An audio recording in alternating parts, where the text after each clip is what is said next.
La gastroscopie est un examen complémentaire qui consiste en une endoscopie gastrique. On réalise alors cet examen dans le cadre d'une suspicion d'ulcère gastrique. Aujourd'hui, on sait que cette maladie va toucher jusqu'à 100% de la population chez les chevaux de course. Les chevaux de loisirs et les chevaux de sport sont également impactés par cette maladie parce qu'on retrouve une prévalence allant jusqu'à 40%. Il est primordial alors d'investiguer cette pathologie lorsque vous observez des signes cliniques chez votre cheval. Les signes d'appel sont souvent des symptômes digestifs comme la colique. Mais cela peut aussi être des signes cliniques moins spécifiques comme un changement de comportement ou de la contre-performance.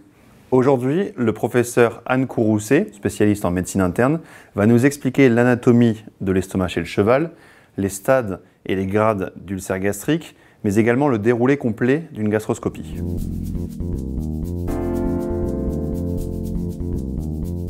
L'estomac du cheval est composé de deux parties, une partie blanche qui est la partie non glandulaire, une partie rouge qui est la partie glandulaire. Et entre les deux, on a ce qu'on appelle le margo plicatus, qui est la délimitation entre cette partie blanche et cette partie rouge. On arrive par l'œsophage, donc par le cardia, et le cardia est un sphincter très puissant chez le cheval qui fait que le cheval ne peut pas vomir. Et donc il faut passer ce cardia pour arriver dans l'estomac. Et l'idée de la gastroscopie, c'est de faire tout le tour de l'estomac et d'aller jusqu'au pylore, le pylore étant la sortie de l'estomac qui abouche donc sur le petit intestin, sur le duodénum. Chez certains chevaux, avec un gastroscope de 3,20 m, on arrive assez facilement à aller jusqu'au duodénum.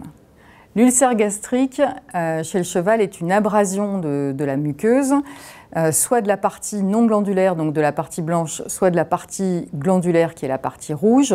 Ces ulcères peuvent avoir différentes causes, notamment le stress et l'exercice intense chez les chevaux, ce qui fait que les chevaux de course, par exemple, sont très sujets à ces ulcères gastriques, mais aussi toutes sortes de stress comme le transport, par exemple, ou une alimentation, par exemple, qui peut être mal adaptée.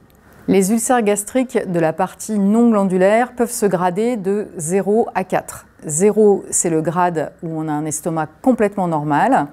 1, c'est un grade où on a ce qu'on appelle une hyperkératose, c'est-à-dire en fait une couleur jaune et un aspect un petit peu épaissi de la paroi. 2, ce sont des tout petits ulcères qui peuvent être assez punctiformes. 3, ça peut être des ulcères qui sont assez étendus mais assez superficiels ou quelques petits ulcères plus profonds. Et 4, ce sont vraiment des ulcères très profonds qui peuvent saigner.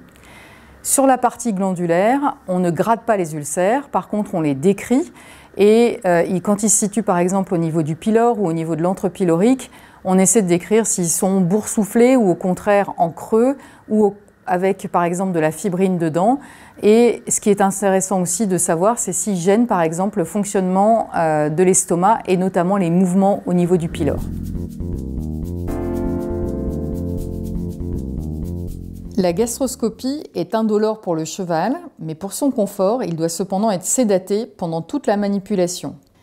Il est possible de réaliser une gastroscopie en clinique ou sur le terrain avec du matériel mobile. Le cheval doit être à jeun depuis au minimum 12 heures et ne plus avoir accès à l'eau dans les 2 heures qui précèdent l'examen. Il n'est pas possible de réaliser cet examen sur un cheval avec du contenu encore présent dans l'estomac.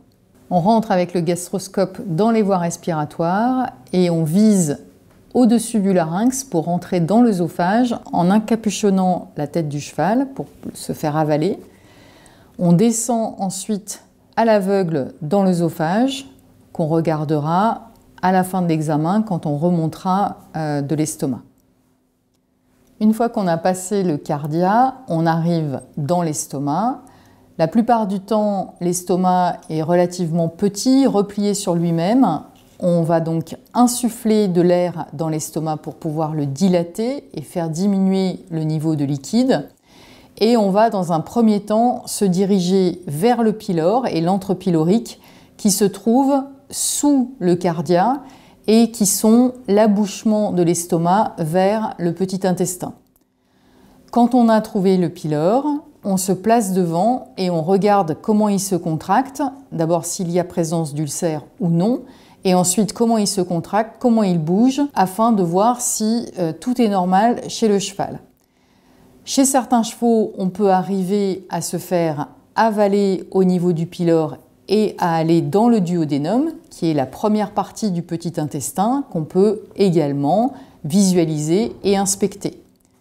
Une fois qu'on a bien visualisé le pylore, on va repartir en arrière et du fait de l'insufflation de l'estomac, on va à ce moment-là très bien voir les deux parties, la partie blanche, donc non glandulaire, la partie rouge glandulaire et le margoplicatus qui est entre ces deux parties. Il arrive qu'on visualise des parasites qui sont les gastérophiles, qui peuvent être positionnés à certains endroits ou en grappe et qui peuvent parfois gêner le fonctionnement de l'estomac. Et il arrive également qu'on visualise des ulcères, généralement autour du margoplicatus, souvent au niveau de la petite courbure, c'est-à-dire sous le cardia, mais on peut en visualiser tout autour de l'estomac. Une fois qu'on a visualisé ces ulcères et qu'on a fait tout le tour de l'estomac, on va avec une pompe enlever l'air que l'on a mis dans l'estomac pour éviter des ballonnements au cheval. Et ensuite, on va retirer le gastroscope et visualiser dans ce cas-là l'œsophage. On vérifie que l'œsophage est intègre et qu'il se contracte bien sur le gastroscope. Ça, c'est complètement normal. Et on sort ensuite. L'examen est terminé. Une fois la gastroscopie réalisée, votre vétérinaire va lister les ulcères, s'ils sont présents, selon leur localisation et leur sévérité. Suite à cela, il pourra vous indiquer des préconisations concernant l'alimentation, mais également l'environnement de votre cheval, dans le but de réduire ces différents facteurs de risque. Dans la grande majorité des cas, on devra recourir à une classe médicamenteuse qu'on appelle les inhibiteurs de la pompe à protons. C'est également très utilisé en médecine humaine et c'est le seul moyen à ce jour de permettre une cicatrisation complète de la muqueuse gastrique.